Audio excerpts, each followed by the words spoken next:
tidak terikat, misalnya kita mengucapkan istighfar, solawat kepada Nabi dengan redaksi yang berbeda-beda, Hmm. sebenarnya itu tidak ada masalah. Asalkan Hmm. syaratnya satu, tidak dibatasi. Batasinya tuh gimana? Kita Hmm. kumpulin orang, kita tentukan jumlahnya, Hmm. kita tentukan tata caranya, maka ini akan masuk dalam kategori bid'ah. Tapi Oh, adapun kalau kalau dia lakukan sendiri, dia tidak membatasi orang lain, dia tidak membatasi siapkan bahwa amalkan hal seperti ini, amalkan hal seperti ini, maka tidak ada masalah. Karena itu mutlak sifat yang terserah bagi dia, dia mau lakukan seperti apa, entah mau sambil baring, sambil tidur, ya terserah dia. Saya itu seperti itu, Ustaz. secara Karena memang lanjut karena lanjut. akan menjadi sesuatu yang diyakini sebagai ibadah, atau sesuatu yang tadinya sesuatunya itu mutlak tapi tiba-tiba menjadi muqayyadah karena Hmm. ketika orang-orang melakukan itu bersamaan. Contoh misalnya dalam Al-I'tisam menjelaskan mengenai membaca Al-Quran di masjid secara bersama-sama, ditentukan suratnya. Kan kalau misalnya sendiri, kata Imam Syatibi kan tidak masalah. Tapi kalau dia sampai mengumpulkan orang, lakukannya dipimpin Nih, kita berjamaah sambil itu kita, baru dikategorikan bid'ah. kita pakai di catatan kakinya Al-I'tisam karya Imam Syatibi juga. Boleh, Lanjut. boleh. Pakai perspektif itu boleh. Jadi, Ana ingin konfirmasi ke Antum berkaitan dengan statement Antum kalau dilakukan secara pribadi itu tidak ada masalah. Ini memang kaidah itu siapa yang buat? Apakah itu memang berlaku di kalangan tulab salafi memang disepakati begitu? Di kalangan ulama salafi disepakati begitu? Atau ada perselisihan? Nah, Ustaz, ini saya kasih contoh ya, saya kasih contoh. Misalnya sholat duha, Ustaz. Sholat duha ini kan perkara sunnah yang masing-masing kan, Ustaz? Hmm. Sholat duha masing-masing. Ketika seseorang datang membuat sholat duha dengan secara berjamaah, kelihatannya baik. Kelihatannya melakukannya secara berjamaah, kemudian dilakukannya misalnya ditentukan kita sholat duha 6 rakaat misalnya. Misalnya Hmm. dia lakukan seperti itu, maka dalam kategori ini kita sebut amalia baru dan dilakukannya secara rutin. Adapun kalau sesekali 2 kali ya oke lah, selesai udah. Tapi kalau Berjamaah. dilakukannya secara rutin terus menerus, tidak pernah berhenti kerutinannya itu, maka ini kita kategorikan kepada perkara yang bid'ah. Nah ini Antum maksud ya dengan pertanyaan anak itu disepakati di kalangan salafi atau ada ikhtilaf hal seperti itu? Antum boleh tanya, Disepakati. Ustaz. Kalau antum boleh tanya ke teman-teman yang lain, kalau misalnya orang sholat duha dia sendiri, mau dia 2 rakaat, 4 rakaat, 6 rakaat, boleh ndak? Pasti boleh-boleh saja. Tapi coba dikatakan bilang berjamaah, ditentukan rakaatnya, ditentukan waktunya, harinya Senin aja, Selasa aja. Oke, Nah, itu Taib. bentuk dari pembatasan. Nah, begini Ustaz, apa namanya terkait dengan itu, apakah Antum sudah pernah mendalam keterangan tentang bid'ah idhofiyah, iltizam, dan Nah, tarkiyah? Sudah ya? nah, Oke, Taib. Bagaimana pendapat Antum tentang perspektif itu? ya seperti demikian. Kalau pendapat antum sendiri gimana, Ustaz? Mungkin saya boleh ambil pendapat lain lah. Gimana kira-kira? Oke, nah, kalau kita bicara tentang bid'ah yang harus diberantas, ya, saya kira sepakatlah bahwa contoh di masa sahabat pun terjadi bid'ah khawarij, bid'ah syiah, ya, yang ini tentang akidah. Tetapi kemudian ketika kita mulai masuk ke bid'ah idhofiyah, bid'ah tarkiyah, dan bid'ah iltizam, maka ini masuk kategori bid'ah yang hukumnya masih diperselisihkan.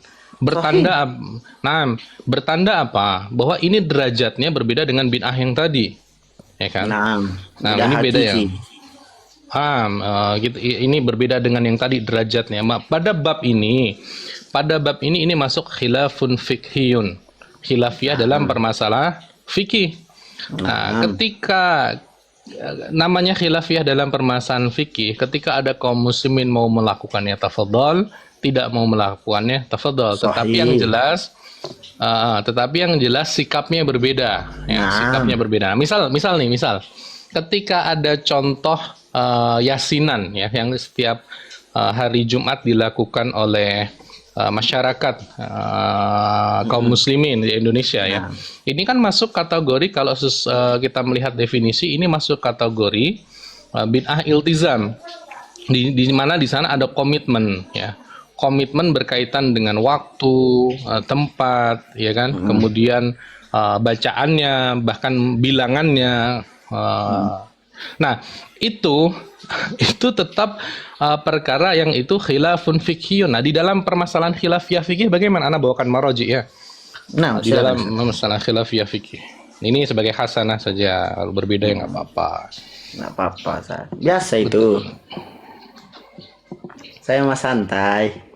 Alhamdulillah, enak ngobrol sama yang santai begini kan. Memang siapa yang nggak santai, Ustaz? Antum ini sembarang. Oke, nah, Pancing terus. tentang hakikat permasalahan fikih. Sebentar, ini bukakan dulu halamannya. Nah, ini hakikat permasalahan fikih, ya. Wal Antum khilafu, bukunya siapa ini, Ustaz? Coba balik covernya. ini usul isrin. Usul Oke, isrin boleh, itu nggak apa-apa. ada yang disyarah sama Yusuf Qaradawi, ada yang lainnya sama Sorry. Ana tahu. Nah, nanti. Wal khilafu fikhiyu, khilafiyah fikih fil furu'i la yakunu sababan. Khilafiyah fikih dalam masalah furu' hendaklah tidak menjadi pemicu perpecahan. Nah, Litafarraqu fid din, perpecahan dalam agama, wala yuaddi ila khusumatin wala ba'da, dan tidak menimbulkan permusuhan atau kebencian. nah, Walikuli mujtahin ajruh, setiap mujtahid akan mendapatkan pahalanya masing-masing. Wala mani'a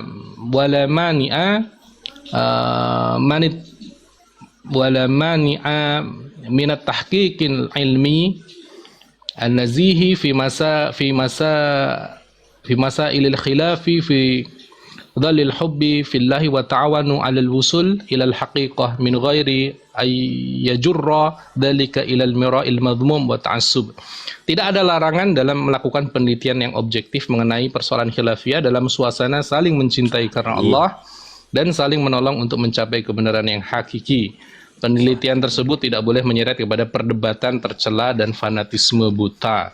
Artinya dalam masalah khilafiyah fikhiyah, ya, kita dikenalkan dengan lapang dada, bukannya dialog, bukan tuduhan syubhat, ya, saat dialog, tapi buka keilmuan, kemudian kita diskusikan ini kira-kira kebenarannya atau pendapatnya yang paling kuat itu lebih dekat yang mana, begitu. Nah, saya pribadi, Ustaz, berkaitan dengan bid'ah idhofiyah misalnya, saya meyakini itu amal soleh, bid'ah idhofiyah. Ini pribadi, ya, pribadi. Nah, nggak masalah Bukan, kalau pribadi antum. nah, ini pribadi, bukan berdasarkan maroji yang di situ ada teks sorih gitu. Ini pribadi, bahwa ketika itu masuk kategori bid'ah idhofiyah, itu masuk kategori amal soleh. Keyakinan saya di situ, karena ada sandaran syar'inya. Sementara bid'ah itu kan yukhalifu syar, dan bid'ah idhofiyah itu hanya kaifiatnya yang tidak ditemukan dari Nabi, akwal, fi'l, ataupun takrir. Nah, gitu. Wallahu a'lam. Antum sudah pernah baca usul isrin, ya? Udah, Ustaz. Alhamdulillah udah. Saya Dapat dari punya mana? beberapa buku di sini, Ustaz. Antum boleh lihat. Antum pasti kenal orang-orang ini. Antum dapat dari Pasti mana? antum kenal orang-orang inilah. Siapa ini? Ya. Iya, Ini iya. siapa, Ustaz, menurut antum ini? Sebentar, kita berbesar dulu. Ini siapa? Satu kan? Aqidatul Awam. Ini. Sayyid Al-Allamah Sayyid Ahmad Al-Marzuki Al-Maliki Al-Makki. Ya kan? Iya, tahu, iya tahu. Ini satu. Terkenal Kemudian ini beliau. ada juga yang masyhur, ya. Saya senang ceramah beliau. Nah, Nawahi al-Islam lil mar'atil muslimah. Fotonya siapa ini, Ustaz? Nah, itu tokoh Asy'ariyah itu. Nah, Antum ini dari hati apa mujamalah aja ini? enggak Ustaz. Gini Ustaz, Nah, yang Masya namanya Allah. khazanah ilmu itu Ustaz. Gini, Masya Allah. kita Keren, ndak keren, bisa keren. menutup diri dulu Ustaz. warahmatullahi wabarakatuh. Ustaz Mani, terus Waalaikumsalam warahmatullahi wabarakatuh. Keren, keren, Kita ndak keren. bisa menutup diri dulu. Kita buka diri dulu. Adapun kalau ada yang salah, tidak menghilangkan kebenaran yang lain. Betul, betul, betul. Maksud saya seperti itu. Kalau dari awal kita sudah menutup diri ya susah. Kita tidak akan ketemu jalan tengah. Berarti antum ini termasuk salafi tawassut ya? Mutawassit. Nggak tawasud juga Ustaz. Kemudian gini Ustaz. Tadi mengenai Insaf lah, insaf lah. masalah yang antum bawa mengenai bid'ah tadi Ustaz. Sebenarnya di kami pun sama. Ini contoh aja. Dalam Maulid Nabi sudah masyhur di Ibnu Taimiyah bahwa dia mengatakan itu dalam kategori bid'ah. Tapi apakah beliau perangi bid'ah tersebut? Kan tidak. Orang yang mau melakukan beliau katakan silahkan. Beliau Kemudian- itu siapa? Afan, beliau itu tadi siapa? Yang dimaksud dengan beliau itu? Apakah beliau perang Ibnu itu? Taimiyah. Ibnu Taimiyah. Nah. Nah, Ibnu Taimiyah. Kemudian kita melihat lagi dalam permasalahan misalnya kunut subuh. Itu kan dikategorikan juga bid'ah. Mm-mm. Tapi ujungnya kemana? Apakah kita dikatakan jangan sholat di belakang orang yang kunut subuh? Tidak ada seperti itu saat. Antum boleh cari. Ada. Tidak ada. Karena begini.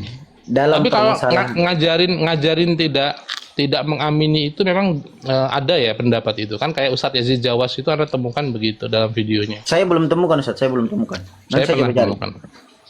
Nah, Tapi begini saat intinya begini. Dalam persoalan bid'ah yang pertama satu, kita tidak bisa melarang orang lain mengatakan bahwa jangan mengatakan bid'ah pada sebuah amalan. Karena ulama sudah mulai mengatakan itu dari zaman dulu, dari zaman Imam Malik, Imam Syafi'i, Imam Hanafi, Imam Ahmad. Satu. Hatta sampai mulai perdiskusian, perdebatan antara mereka, tidak pernah Imam Nawawi katakan wahai Imam Malik tarik kata-katamu atau coret bukumu.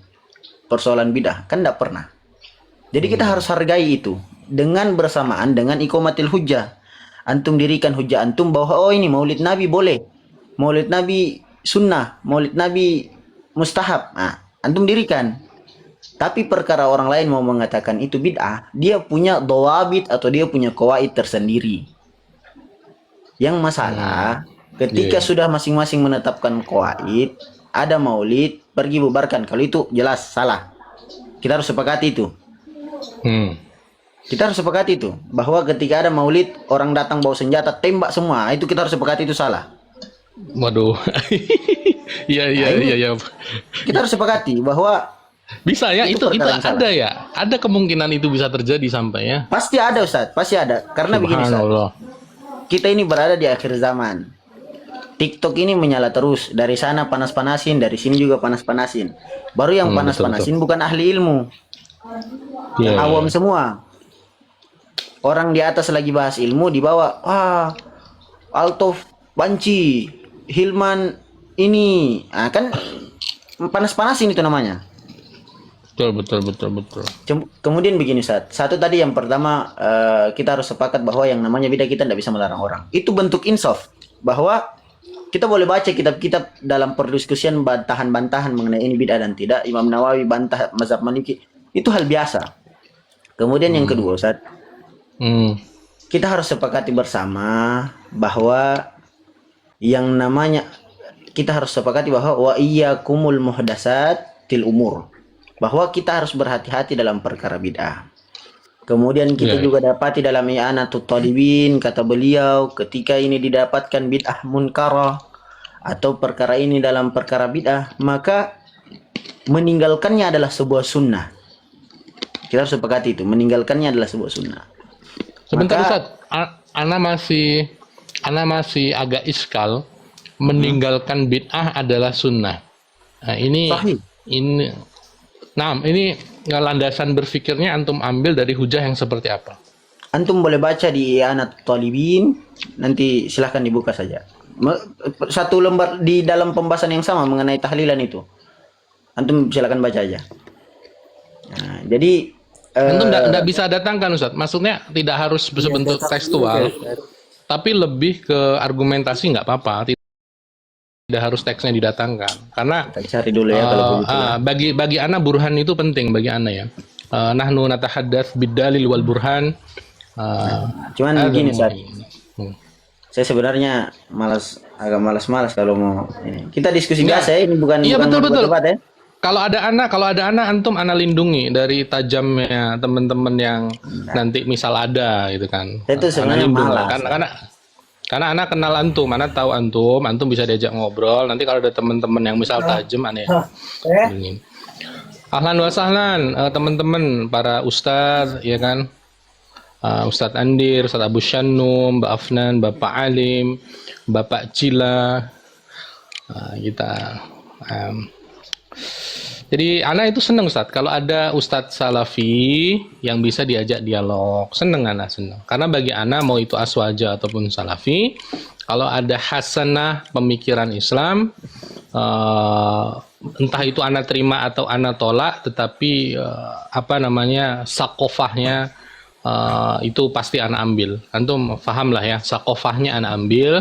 Kalau itu dipegang atau tidak dipegang itu kan hal yang berbeda ya, kita terima atau tidak. Tapi sakofahnya itu tetap kita ambil sebagai pengetahuan gitu kan, hasanah. Izin Ustaz, menanggapi pernyataan Ustaz Maning ya. Beliau Silakan. Foto-foto Ustaz. ya menyinggung masalah apa tadi, bid'ah ya. Kata beliau kan dari para kalangan ulama itu sudah biasa dengan kata-kata bid'ah. Tapi begini yang harus digarisbawahi Ustaz Maning. Salafi di zaman sekarang ini bid'ah itu beda definisinya daripada ulama terdahulu gitu.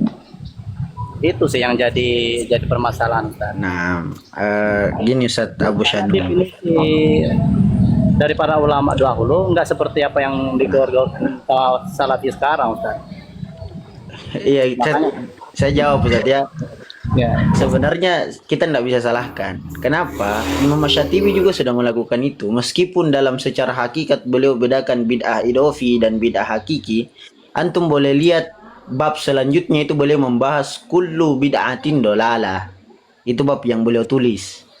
Jadi meskipun secara konsep beliau bagi dalam bid'ah idofi dan bid'ah hakiki, tetap ujung-ujungnya beliau katakan yang namanya bid'ah tetap akan mendatangkan kesesatan.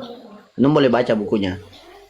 Cuman ya seperti itu. Makanya kalau buat saya yang namanya seperti ini kita insaf saja. Kita silahkan datangkan dalil kebolehan, tapi tidak usah melarang orang mengatakan hal demikian.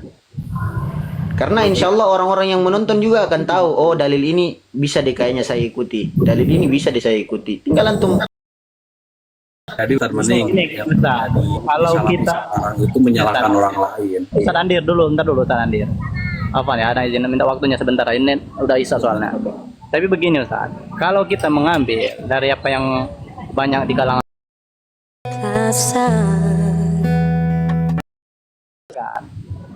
Imam Ibnu Taimiyah itu melakukan suatu amalan yang itu tidak pernah dicontoh sama Nabi, kafiannya pun nggak pernah. Nah, Itu Pak Imam Bukhari ketika menulis hadis, beliau sholat sunnah 100 rakaat. Terlalu banyak Ustaz. Makanya kita gini ya, definisi bid'ah para ulama itu dulu yang kita harus pahami kayak mana dengan apa yang terjadi zaman sekarang, begitu Ustaz. karena itu Ustaz. Karena kita ini berbeda dalam konsep pemahaman bid'ah. Dawabit bid'ah kita dengan dawabit bid'ah teman-teman berbeda. Jadi susah untuk mau disatukan. Yang paling ahsan, silahkan kita dirikan hujah masing-masing. Karena tidak akan ketemu.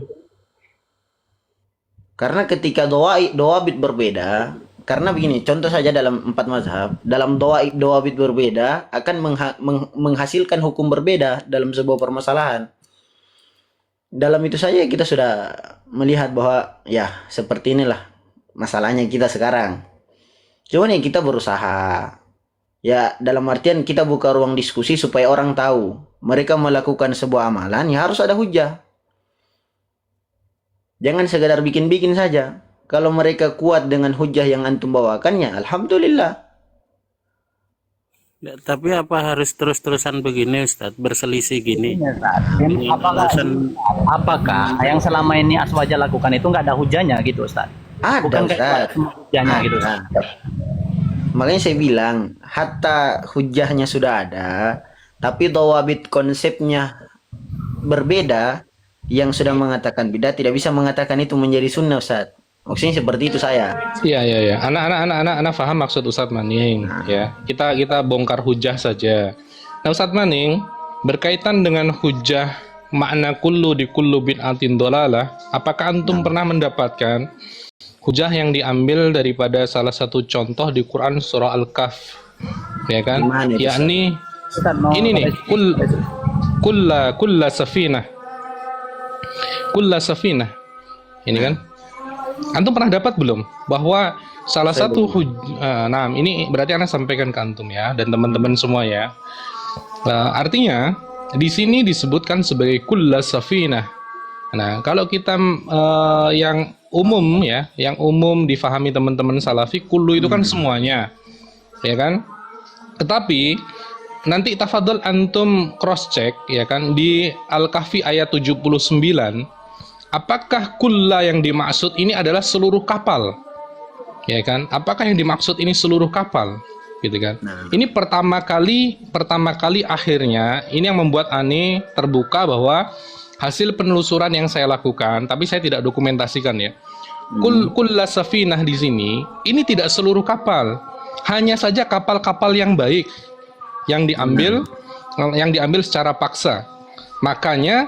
Maka aku bermaksud membuat cacat karena di hadapan mereka ada seorang raja zalim yang mengambil setiap perahu yang baik secara paksa.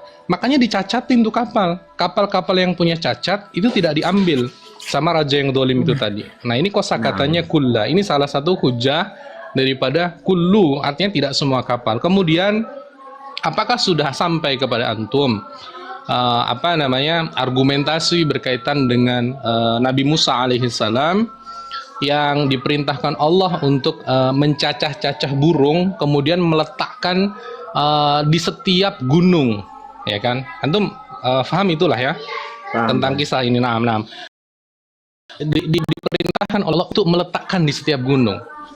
Rasionalitas kita, Ustadz, kita mengimani peristiwa itu, cuman rasionalitas kita tidak mungkin Nabi Musa alaihissalam berkeliling bumi meletakkan bagian-bagian gunung, pasti gunung terdekat saja. Nah, makanya kullu di situ adalah kullu sebagian gunung lagi. Nah, itu contoh. Nah. Saya jawab ya, Ustaz. Jadi begini, Ustaz. Itu dalam pemahaman antum kan seperti itu. Tapi bagi kami, setiap lafaz yang umum, ini kan kullu ini kan lafaz umum. Setiap lafaz umum, maka dia akan memberikan keumumannya. Jadi semua akan kena sampai diberikan takhsis padanya. Ada kekhususan. Kalau sudah ada takhsis, yang takhsisnya itu memang sesuai dalam artian ya, misalnya kalau ini lafaznya umum dari Imam At-Tabari. Nah, Imam At-Tabari juga datangkan takhsisnya. Maka sahih ada takhsisnya bahwa tidak semua yang dimaksud adalah ini. Maksudnya seperti itu, Ustaz. Jadi itu berbeda konsep. Kemudian ini, Ustaz, yang tadi yang antum minta, saya kasih lihat dulu, Ustaz. Ini azan di mana, Ustaz? Bukan di antum kah? Di tempat Ana, nggak apa-apa. Nanti Ani sholatnya pas qomat, nggak apa-apa. Lanjut. Ini, Ustaz. Ini, Ustaz. Wala syakka anna man'an nas min hazihil bid'atil munkara fihi ihya'un lis sunnah wa imatatun lid bid'ah wa qali kasirin min antum buka aja di Anatul Talibin. Ini halaman berapa ini? Enggak tahu saya. Halaman jilid 2 halaman 166. Jadi begini, Ustaz. Hatta bagaimana? Kalau bagi saya begini. Kalau ada yang diperdebatkan, sebenarnya simple. Kita cari yang disepakati. Misalnya kita debatkan bahwa Maulid Nabi, misalnya ini misal aja, bukan jadi berkelahi ini, enggak, bukan. Iya. Misalnya dari antum mengatakan Maulid Nabi sunnah, bagi kami Maulid Nabi bid'ah. Di antara ini ada yang kita sepakati. Di antaranya apa? Kalau kita mengaku mencintai Nabi, kita ihya sunnatin Nabi. Kemudian di antara lain berpuasa, sebagaimana yang Nabi katakan kan hadza yaumul wulidtu. Itu kan ada contoh langsungnya, isyarat langsungnya. Kemudian misalnya dalam bab tawasul misalnya, kita berbeda bahwa tawasul ini boleh dan ini tidak boleh.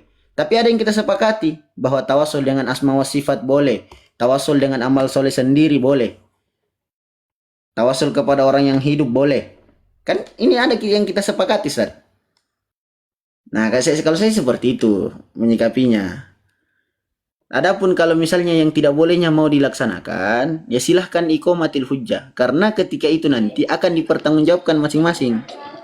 Ustaz, Amalan kami bukan Iya. dipertanggungjawabkan oleh orang lain, kan kurang lebih seperti itu. Iya Ustaz. Nah begini Ustaz, kalau tentang lana a'maluna walakum a'malukum itu kan di luar diskusi ya. Cuman maksud saya kalau dalam ranah diskusi ya kita bongkar-bongkaran hujah itu saja. Jadi gini Ustaz, tentang ini Ani coba konfirmasi ke antum ya.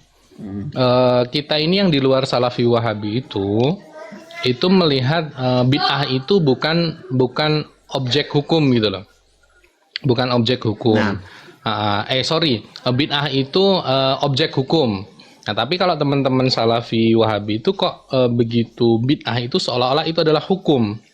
Nah ini nanti tolong antum jelaskan. Kemudian apakah ada Ustadz, apakah ada hujah dari ulama yang kita sepakati itu sebagai ulama yang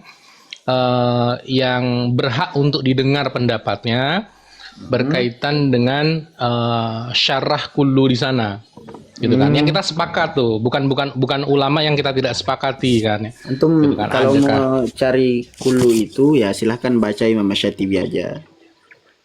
Kullu bidat.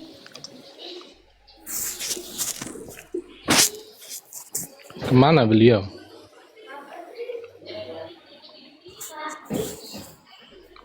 Assalamualaikum. Waalaikumsalam warahmatullahi. Kemana Ustadz Maning? Assalamualaikum. Waalaikumsalam warahmatullahi. Masa Ustadz Maning mau digantiin Bang Rofita kan? Kok diputusin host? Enggak, saya ikut-ikut aja. Oh ikut-ikut aja. Diputusin ini. Di situ kullu Pemberitahuannya berbagai tadi sebagian. koneksi diputuskan oleh host. Enggak, Ani enggak Gimana, Mas? mutusin. Ani enggak mutusin. Oh, Allah alam. Ada pemberitahuannya tadi. Atau mungkin admin. Mas Arka mutusin nggak? Oh, saya enggak tahu, Ustaz. Jaringan biasanya. Nah, mungkin jaringan. Tapi Ani enggak mutusin. Buat apa Ani mutusin? Malah justru Ani seneng ada antum. Nah, ini Ya, begitulah kira-kira. Ana ingin menikmati karena sudah datang Singa Aswaja di TikTok ya, Ustadz Zian. Siap. Afan, oh iya Mas Ya. Arka kepencet. Yang Ya, saya sudah. ingin tanyakan di situ kullu bermakna sebagian ya. menurut Bang kawan-kawan. Rofita, antum sudah menyatakan diri antum mau mendengar. Tolong jangan diganggu dulu. Enggak mau tanya aja saya. Kalau sebagian dia enggak apa-apa kan gitu. Jawablah Ustaz, antum ini Ikut aja gimana saya, sih, Ustaz? ikut-ikut aja. Antum nih tidak Dulu tahu kan- sejarah Bang Rofita dengan kita ini. Karena antum pemain baru di TikTok Ustadz Maning. Bang Rofita ini nanti kemilik-milik gitu ya. Tiktokan sama saya aja di Robita. Iya Robita kan. nanti tiktokan sama saya aja. Dengarkan dulu, dengarkan Ini dulu. Ustadz Maning. Dia mati. Ini ada Ustadz Julio juga, beliau mantan Salafi Wahabi, Ana mantan Salafi Wahabi, Ustadz Zian Singa TikTok Aswaja, ya, kurang tepat ya, Singa Aswaja di TikTok. Gitu. Nggak perlu. Nah itu julukan Ani untuk dia. Oh, Nah ini, Allah, siap. nah sebentar lagi Ani Saya komat. penonton yang ingin belajar. Ya ada Bang Rofita penuntut ilmu. Ini bentar lagi Ane komat ya kan. Ane tinggal room. Mas Arka tolong dibantu nanti siapa yang kalau datangkan referensi bisa dibesarkan. Tafadhol ngobrol dulu nanti habis sholat Ane datang lagi. Afan Ane tinggal sholat.